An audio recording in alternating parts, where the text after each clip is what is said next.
રામ નારાયણ રામ। આજે હું મારા પરિવાર વિશે થોડી બાબતો તમારી સાથે શેર કરવા માંગુ છું। મારું પરિવાર એક વેપારી પરિવાર હતું। મારા દાદા અને કાકા સ્વતંત્રતા સંગ્રામમાં જોડાયેલા હતા। મારા પિતા સ્વરૂપાનંદ નામના ગુરુજીને અનુસરતા હતા। દરરોજ અનેક લોકો સ્વરૂપાનંદજીના શિષ્ય બની જતા। આ લગભગ 50 વર્ષ પહેલાની વાત છે।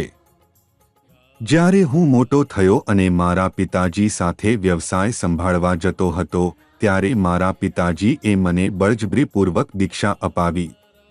એક દિવસ મેં પિતાજીને કહ્યું કે તમારા ગુરુજીનો દરેક સંસ્કાર સારો છે પણ ફક્ત તેમને અનુસરવાથી કંઈ નહીં થાય।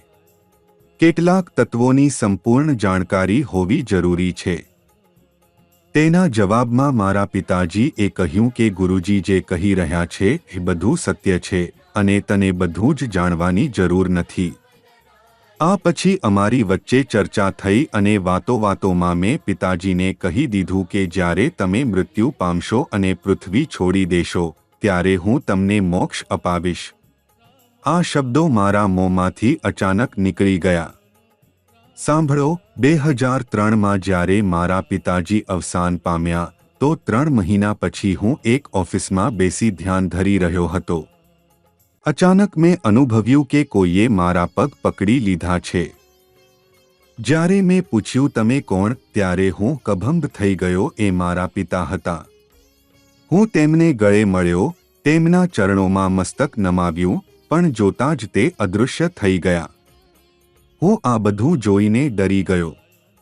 મારા પિતાજી મને શા માટે મળવા આવ્યા? પૃથ્વી પર આજ સુધી કોઈ પણ મૃત્યુ પામ્યા પછી પાછા ન આવ્યા, પણ મારા પિતાજી આવ્યા। અને આ વાત હું કોઈ પણ રીતે ખોટી નહીં કહી રહ્યો। હું તો ફક્ત પ્રકૃતિનો દાસ છું અને હું જે કહું છું તે સર્વે સત્ય છે। મારા મહાગુરુ બાલક બ્રહ્મચારીજીએ મને ખૂબ જ શક્તિ આપી। એમની કૃપાથી જ હું મારા પિતાને ફરી મળી શક્યો। પૃથ્વી પર જે સારા કાર્યો કરે છે તેને જ મોક્ષ મળે છે। તેથી દરેકે સારા કર્મો કરવા જોઈએ। દરેક મનુષ્ય પોતાની બુદ્ધિ અને ચેતનાને સાંભળવી જોઈએ। પૃથ્વી પર રહેવા દરેકને હક છે અને દરેકને તે હક મળવો જોઈએ। દરેક મનુષ્યનું એક જ ધર્મ છે, એક જ ભાષા છે, એક જ માતા પિતા છે। અમે બધા એક છીએ। દરેક વ્યક્તિના હૃદયમાં ઉમંગ અને પ્રગતિની ઈચ્છા હોવી જોઈએ। કોઈની સામે ઈર્ષ્યા નહીં રાખવી જોઈએ। જીવન સરળતાથી જીવવું જોઈએ। જો તમે જીવનને સરળ રીતે જીવી શકશો તો તમારા મોક્ષનો માર્ગ પણ ઝડપથી દેખાશે। મોક્ષનું દ્વાર જે જન્મથી બંધ છે તે લોકોને પોતે જ ખોલવું પડશે, સારા કર્મો, બુદ્ધિપૂર્ણ કાર્ય અને ધ્યાન દ્વારા। કારણ કે પૃથ્વી પર કશી ઉણપ નથી।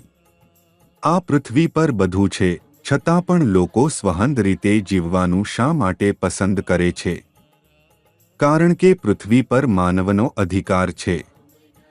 માનવ બનાવેલ શિક્ષણ છે, રાજકીય પદ્ધતિઓ છે અને બંધારણ છે। પરંતુ પૃથ્વી પર કુદરત આધારિત શિક્ષણ નથી, કુદરત આધારિત રાજકીય પદ્ધતિઓ પણ નથી અને કુદરત આધારિત બંધારણ પણ નથી। લોકોએ આ બાબત અંગે વિચારવું જોઈએ અને પોતાને જાગૃત કરવું જોઈએ। અમે આપણા પોતાને મિત્ર બનાવવા જોઈએ અને પોતાને પ્રેમ કરવો જોઈએ। પૃથ્વી પરના દરેક મનુષ્યએ એકબીજા માટે સારા વિચારો રાખવા જોઈએ। માત્ર પોતાનું જ નહીં પણ બીજાઓ માટે પણ વિચારવું જોઈએ। જો કોઈ બાળક તમારા સમક્ષ ભૂખ્યું સૂઈ રહ્યો છે તો તમે પ્રયત્ન કરો કે તેને થોડું ખવડાવો, ભલે ઓછું હોય પણ કંઈક જરૂર આપો। દેશ માટે મોદી સરકારની જે યોજનાઓ છે જે દરેકને અનાજ અને રહેઠાણ પૂરું પાડવા માટે છે તે ખૂબ પ્રશંસનીય છે। આ દ્વારા દરેકને તેમનું હક મળશે। સરકારને દરેક નાગરિકની વાત સાંભળવી જોઈએ અને લોકો સુધી કુદરતનું જ્ઞાન પણ પહોંચાડવું જોઈએ। લોકોએ રામ નારાયણ રામનું જાપ કરતા રહેવું જોઈએ। આ જાપ દ્વારા તેમને શાંતિ મળશે, અને તેઓ જીવન શાંતિથી જીવી શકશે. રામ નારાયણ રામનું જાપ તમારા કલ્યાણ માટે રહેશે.